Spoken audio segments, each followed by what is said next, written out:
Assalamualaikum warahmatullahi wabarakatuh. Salam sejahtera buat kita semua. Salam Om Swastiastu, Namo Buddhaya, salam kebajikan. Balik lagi di channel YouTube Afif Safi, pakar bola mengomentari sepak bola dengan kebahagiaan. Sebahagia kita melaksanakan ibadah puasa di bulan Ramadan. Sebahagia kita menyaksikan Barcelona menang dengan skor 3-1. Untuk itu menang agregat 4-1. 4-1, bener 4-1. Dan sebahagia kita melihat Barcelona lolos ke perempat final Liga Champions. Sebahagia kita melihat 2 gol oleh Rafinha, 1 gol indah dari Lamine Yamal yang menaruh bola. Sebahagia kita melihat Pedri yang bukan cuma seperti menjadi satu orang, tapi seperti 3 orang. Ada Sergio Busquets, ada Iniesta dan ada Xavi di dalam tubuh Pedri ya, sehingga Pedri menjadi man of the match. Tapi hari ini juga kita menyaksikan pertandingan antara Liverpool berhadapan dengan Paris Saint-Germain yang gue katakan ini adalah klub haram ya. Tapi sangat disayangkan datangnya seorang pelatih dari Spanyol, Luis Enrique ya, yang punya banyak trofi, punya banyak prestasi sebagai pelatih, datang segala ke Paris Saint-Germain. Sehingga gue ngelihat pas nonton Paris Saint-Germain mainnya mengerikan, tapi tetap ente klub haram. Dan dengan menangnya Paris Saint-Germain, menurut gue udah Madrid di final. Madrid di final ya. Arsenal gampang dikalahin Madrid ya. Kalah aura, udah bukan kalah taktikal, kalah mental, kalah kualitas doang nanti. Sama auranya aja udah kalah ntar. Abis itu lawan Paris Saint-Germain, kalau Paris masih lolos ke semifinal dan Madrid ke final, tapi gue gak tahu lawannya siapa nanti. Mudah-mudahan lawannya adalah Barcelona. Oke, langsung aja kita review. Ini ada 2 match. Yang pertama gue mau bahas lebih detail Barcelona yang menang 3-1 lawan Benfica. Secara keseluruhan apa aja yang terjadi di pertandingan dan di luar pertandingan ya, berita-berita terbaru seputar Barcelona, dan juga sedikit atau singkat review Liverpool yang kok bisa kalah sama Paris Saint-Germain ya. Paris Saint-Germain, Dembele, Doué, Barcola, Vitinha ya. Jadi sebelum lebih lanjut, absen dulu teman-teman dari Sabang sampai Merauke, seluruh Indonesia dimanapun kalian berada. Yang lagi sakit semoga diangkat penyakitnya, yang belum kerja segera mendapatkan pekerjaan, yang temannya masih nyangkut utang segera dibayar sama temennya, yang lagi kuliah atau kuliah atau sekolah semoga diberikan nilai yang bagus hingga diterima di universitas atau kantor yang kalian inginkan. Oke, let's go. Barcelona menang 3-1 berhadapan dengan Benfica di Olympic Stadium ya, Montjuic Stadium. Jadi gol pertama di menit-menit awal diciptakan dan dilesatkan oleh Rafinha. Itu berkat sebuah akselerasi yang sangat ciamik dari Lamine Yamal, sehingga gue juga nggak tahu sebenarnya dia mau melakukan shoot atau melakukan passing. Tapi kalau ini benar-benar melakukan passing dan diterima oleh Rafinha, emang kelas tuh, udah kelasnya berada di level yang berbeda nih Lamine Yamal nih. Setelah itu langsung dibalas ya melalui kepala heading dari Otamendi, itu dari set piece, dan skor 1-1. Langsung Barcelona kembali menciptakan gol, kali ini melalui kaki Lamine Yamal. Yang kalau di PlayStation itu mencet apa tuh? R2 kotak kali ya. Itu bukan di shoot, nggak pakai tenaga, bolanya ditaruh dengan sopan santun, masuk dengan permisi ke gawang Tubrun. Nama kipernya agak susah tuh, Turbun ya. Jadi bola placing indah banget, kelihatan muternya ya, mulusnya terlihat. Ketika di replay juga indah, golnya indah banget. Ini ditaruh di pojok kanan dari gawang Benfica sehingga skor menjadi 2-1. Dan setelah itu ada akselerasi lagi-lagi dari Balde. Ya, Balde 2 match lawan Benfica gokil nih ya. Balde melakukan akselerasi, lari dari tengah ke depan, banyak opsi.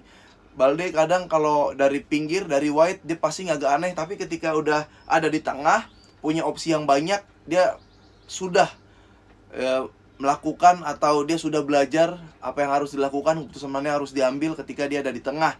Ya, dia memberikan bola ke Rafinha dengan kaki terkuat, kaki kiri langsung keras deh. Jadi kalau Lamine Yamal dengan sopan santun, kalau Rafinha golnya dengan kurang ajar, masuk kagak permisi, masuk kagak numpang-numpang, kagak beri salam, langsung masuk aja, brak. Ya, itu kalau ibaratnya tuh bukan ada tamu tuh, ibaratnya lagi ada penggerbekan tuh kalau kalau Rapinya yang shoot. Jadi skor 3-1. Di babak kedua tidak ada penambahan gol ya, tidak ada blunder-blunder, hal-hal aneh. Yang aneh adalah Gavi doang masuk lapangan ngapain. Nah, jawab aja. Nggak apa-apa guys, ya gue mau entah di head apa kayak lu nggak suka banget sama Gavi.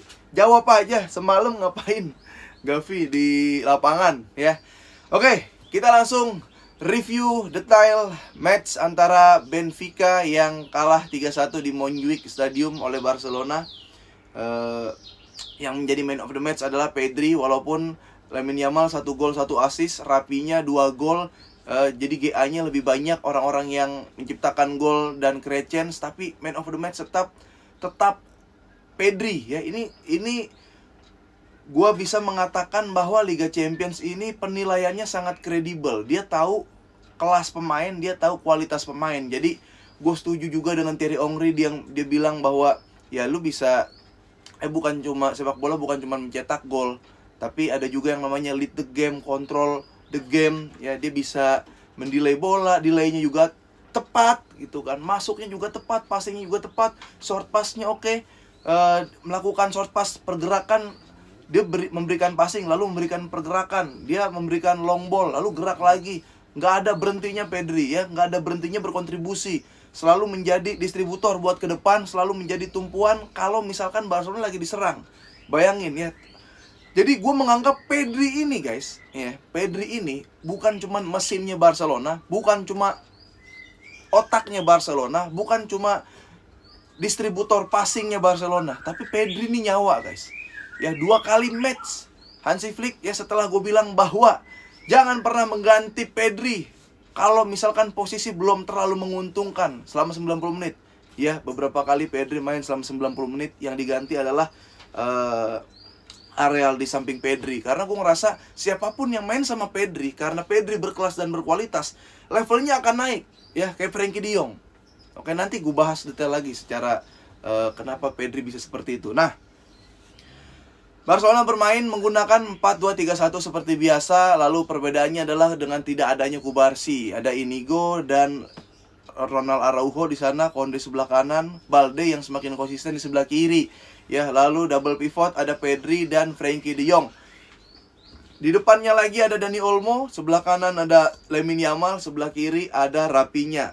Dan striker ada Robert Lewandowski yang menyia-nyiakan 2 peluang emas. Apabila itu Lewandowski 5 tahun sebelumnya, mungkin hasilnya akan beda gitu. Tapi ya udahlah, kita menikmatin. Orang tua masih mau lari-larian, orang tua masih mau kerja keras, masih mau masih kadang menjadi clutch player, gol-gol penentu, bola-bola penting. Nggak apa-apa kalau menurut gua. Ya lu boleh bilang gua buzzer Lewandowski, nggak apa-apa. Nah, di game pertama, di match pertama, babak pertama, Barcelona tidak sama seperti di leg pertama. Ya, di leg pertama Barcelona karena di menit ke-20-an dia udah kekurangan pemain, sehingga terpaksa harus melambatkan tempo, terpaksa harus mendelay permainan, terpaksa harus belajar bertahan dalam tekanan. Ya, tapi ketika di leg kedua ini main 11 lawan 11, apalagi di Montjuic Stadium, dapat dukungan dari Chulers di Barcelona, nggak ada alasan buat mengontrol pertandingan.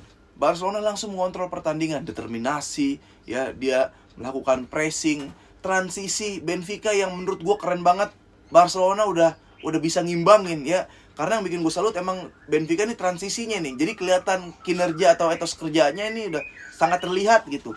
Barcelona ada di situ, determinasi, ada transisinya bagus, lalu juga secara spirit, energinya juga kayak pengen menang gitu, nggak kita nggak bisa kalah, kita menang, mau dibantai dah, seperti itu. Dan yang bikin gua happy adalah dikitnya atau minimnya kesalahan. Walaupun gol dari Otamendi, gue nggak tahu kenapa bisa si Konde nempel 2 orang gitu, teman-temannya pada kemana gitu. Konde gue inget banget nempel 2 orang, Otamendi di depannya, belakangnya ada lagi orang. Jadi ini harusnya Araujo yang nutup, tapi Araujo maju juga. Ada, ya udahlah, ini kesalahan, tapi karena skornya 3-1 jadi tidak terlalu terlihat buruk gitu menurut gue. Selebihnya, buset, main tanpa kesalahan. Semua main bagus, Szczęsny main bagus, double CB main bagus, Inigo keren banget ya, Araujo potong-potong bolanya luar biasa, Konde naik turunnya bagus, di kiri main akselerasi dari Balde ini udah mulai terlihat jelas. Nah, kalau kalian bilang Lamine Yamal egois, gue mengatakan iya Lamine Yamal egois, tapi nggak apa-apa. Ya, jadi ini orang 18 tahun main kayak ada harusnya beberapa kali memang harus di passing, ada harusnya beberapa kali di direct bola, tapi dia melakukan gerakan gitu, entah capping, gerakan dummy untuk mencoba melewati lawan tapi belum berhasil. Menurut gua nggak apa-apa, bro, ini masih 18 tahun. Biar dia tahu salah-salahnya dulu, biar dia dapat pengalamannya dulu, biar dia menyimpan jam terbangnya. Jadi ketika antar usia 19, usia 22, ini udah matang sematang-matangnya. Jadi gue ngerasa kalau lu bilang, kalau ada yang bilang mungkin ya, gue nggak menuduh, kalau ada yang bilang Yamal egois, ada beberapa kali yang harus, ya memang benar, tapi ya nggak apa-apa. Gue sangat mendukung Lamine Yamal main seperti itu. Ya, dia coba lewatin 1-2 pemain, dia coba lewatin 1-2 pemain. Jadi itu diserap nanti ya, ke save di memorinya dia, tersimpan di otaknya. Jadi nanti ketika umur 19, ketika umur 20, jadi udah dapat, otomatisnya udah dapat. Dia tahu kapan passing, dia tahu kapan dribbling, dia tahu kapan shoot, dia tahu kapan direct, dia tahu kapan cutback. Jadi nggak apa-apa, Lamine Yamal ini main bagus semua di sini. Nah, memang yang kurang adalah Lewandowski ya. Lewandowski gua akui agak kurang. Satu peluang yang harusnya itu bola striker, dan satu lagi yang ditendang pakai kaki kiri, gua ngerasa dia langsung nge-shoot pakai kaki kanan. Itu umpan Olmo apa kalau nggak salah. Tapi sekali lagi di capping, di touch sekali, lalu di shoot menggunakan kaki kiri, dapat di save oleh kiper. Gue ngerasa aduh sayang banget. Dan gue ngerasa ada peluang yang Frenkie de Jong harusnya bisa cetak menjadi gol, tapi nggak gol. Padahal Rapinya ya, gue nggak tahu, kayaknya offset sih, bisa hat-trick gitu. Seru juga kalau Rapinya hat-trick. Kredit gue apresiasi untuk Frenkie de Jong, tapi gue nggak apresiasi secara berlebihan.